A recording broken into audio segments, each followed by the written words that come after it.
Some members of Stanford student government are recommending that most juniors and seniors don't go back to campus in the spring. Hi, it's Benjamin with the Stanford Daily.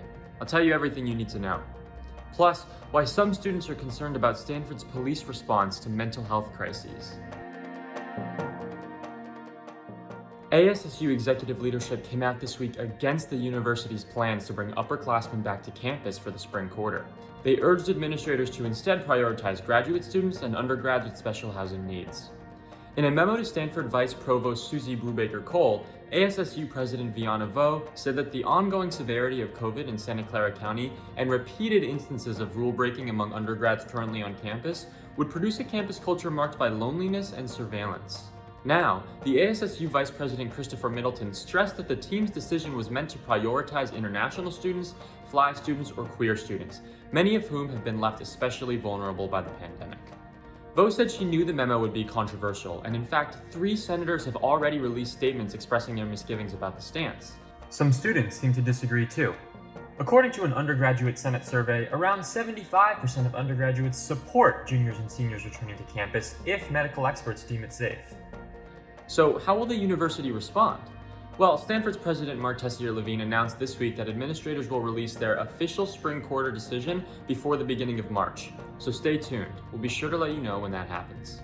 In other spring quarter news, the university announced on Tuesday that the 2021 commencement will be held virtually due to COVID-19. Stanford saying that the event will be streamed on Sunday, June 13th, and they're promising a series of smaller activities also to be held virtually that will occur throughout the weekend. When a student mental health emergency takes place on campus, officers from Stanford's Department of Public Safety are often the first to respond. But after this Monday, when officers responded to a call carrying a gun with rubber bullets, students are again calling for Stanford to rethink the role of police on campus. A spokesperson for police told the Daily that the situation, quote, did not dictate the need to use rubber bullets, but that they can sometimes be necessary if an individual wants to injure themselves or others. Stanford implemented a new policy in October saying that most students will be transported to the emergency room by ambulance rather than by the DPS during mental health emergencies.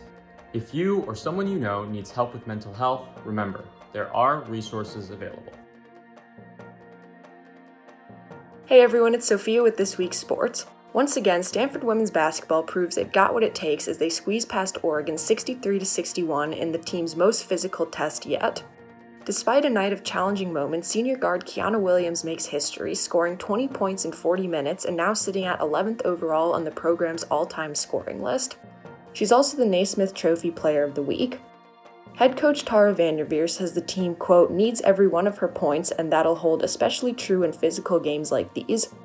Their performance saw the halftime tournament committee rank the team first in the Pac-12 and 3rd overall. If they can stay healthy and continue beating top-ranked teams like Oregon, Vanderveer thinks they'll have a great shot at a championship.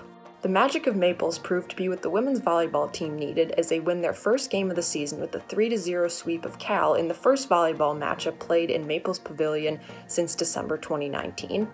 The return of senior Megan McClure, who was an integral part of the Cardinals' last 2 national championship-winning teams, proved to be the difference maker as the team bounces back from a 3-2 loss to Cal last week. Head coach Kevin Hambley underscores the importance of McClure. He said, "There's no player left in the country who has as much experience, especially on the biggest stages, as Megan." Sophomore outside hitter Kendall Kipp leads the team with 15 kills, and redshirt freshman Katie Baird finishes with 9 as the team works towards becoming a more cohesive unit on the court. COVID-19 issues within the team led to the cancellation of this Friday and Sunday's matchups against Washington State, but you can catch the Cardinal next Friday and Sunday as they take on Oregon State in Corvallis.